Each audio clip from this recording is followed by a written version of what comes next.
Welcome to the Backlash at Backlash.com. My name is Rod Van Mecklin, and in this video I'm going to read from Bill McDonald's 1993 article, Memsahib Power. The full article is linked below. Throughout Western history, have white women been the primary agents of oppression? Memsahib Power by Bill McDonald, The Essence of Women's Power. 1993, Lacey, Washington. About 1960, a favorite joke went something like this. My wife and I have a clear understanding. I make all the important decisions. I decide what the family position is on the recognition of Red China, how many wings of B-52s the Air Force needs, and what to do about the federal debt. She makes the more routine decisions, where we live, what schools the kids go to, and who we invite to dinner. That joke got a good laugh in an era before women's lib because it captured the essence of women's power. Women control the social agenda. Since women's lib, or feminism, the only politically correct position is that women have no power. Moreover, it insists that we men, at least those of us descended from dead white European males, are the root of most evil. This guilt trip comes mainly from radical feminists who lead the politically correct movement. While few in number, they seem to have seized control of most of the media and much of academia. And of course, back to 2015, they've seized control of the government too. Continuing, as the joke suggests, however, women have always had power to set the social agenda and for both sexes. The constant complaint that women are powerless victims of a male-dominated world is not and never has been true. The Victorian agenda. Just look at history. The strict Victorian middle-class moral code was imposed by women on both sexes. That code was designed to protect women's social power, which comes from controlling male access to sex. Quick aside here, when the feminist slut-walkers complain about how men call women sluts. Hogwash. That's Victorian moral principles at work, and it's women, primarily, who call other women sluts, and the feminists know it, but they don't care about the truth. It's all about demonizing men. Continuing.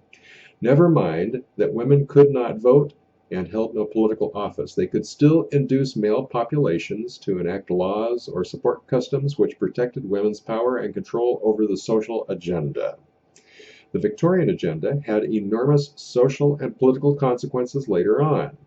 Consider racism, as illustrated in India during the British Raj. Before the Memsahibs, that is Victorian British women, began arriving in numbers after about 1840, British men generally treated Indians as social equals. They consorted with Indian women and often took them as wives. They regularly invited Indians into their homes.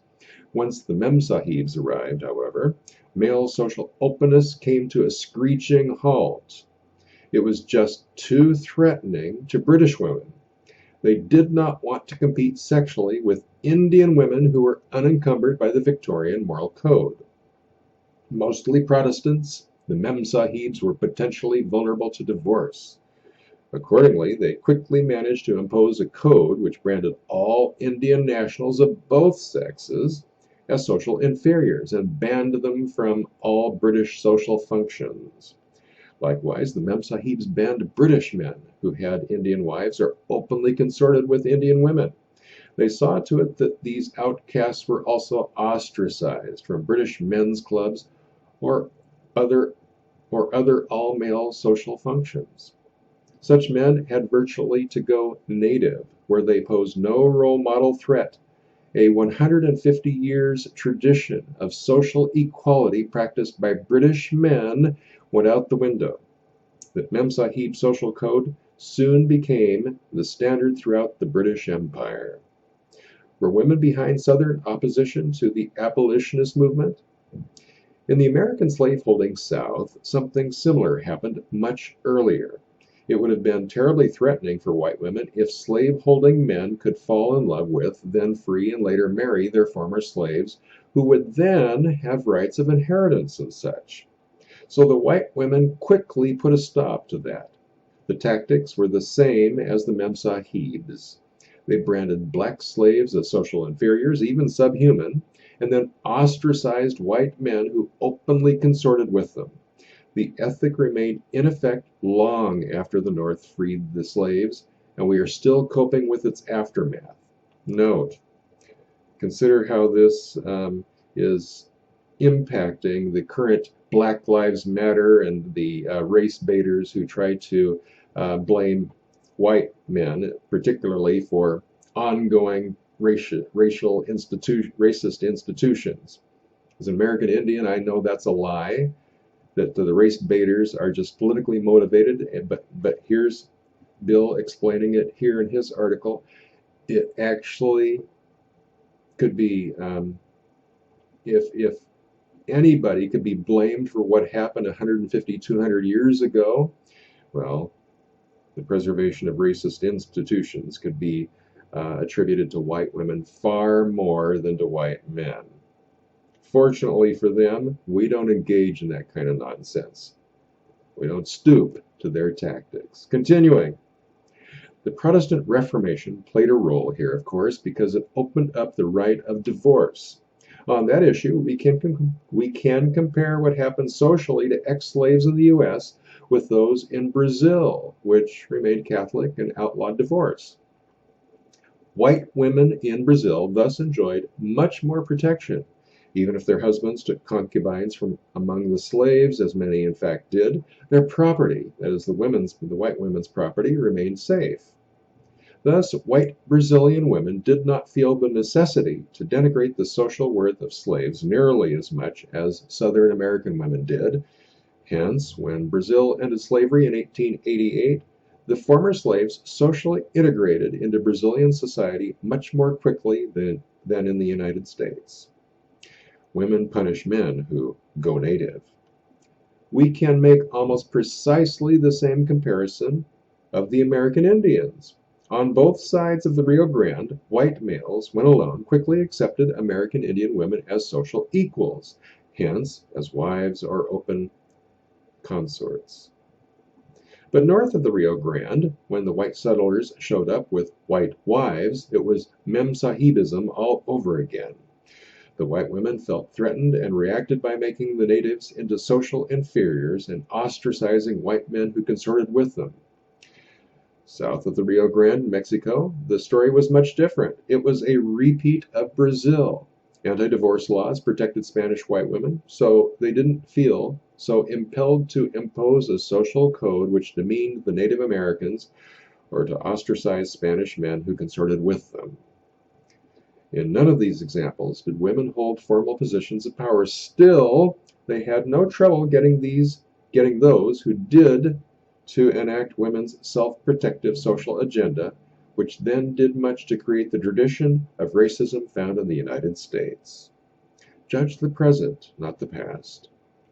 I won't condemn, years later, what women did to protect themselves. They were vulnerable and faced real threats. They had limited options, so they did what they felt they had to do. I understand that and don't presume to judge them. I mainly want to point out that they had real power and they used it ruthlessly, if necessary, to protect themselves. Not that men didn't have much to answer for, they do.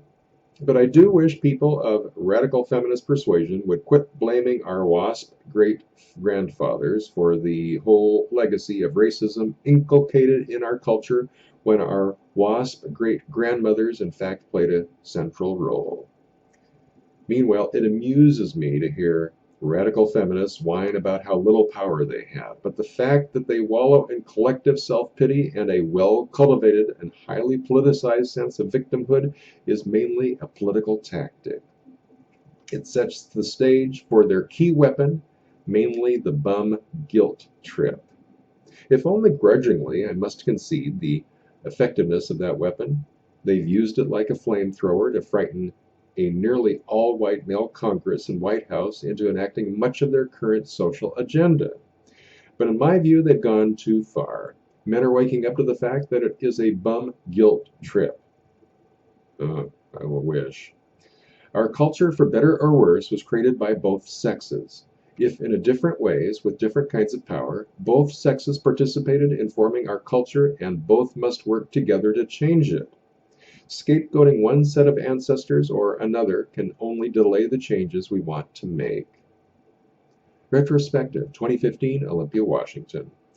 Bill McDonald is a pseudonym for a man who is or was a member of a very prominent and wealthy family.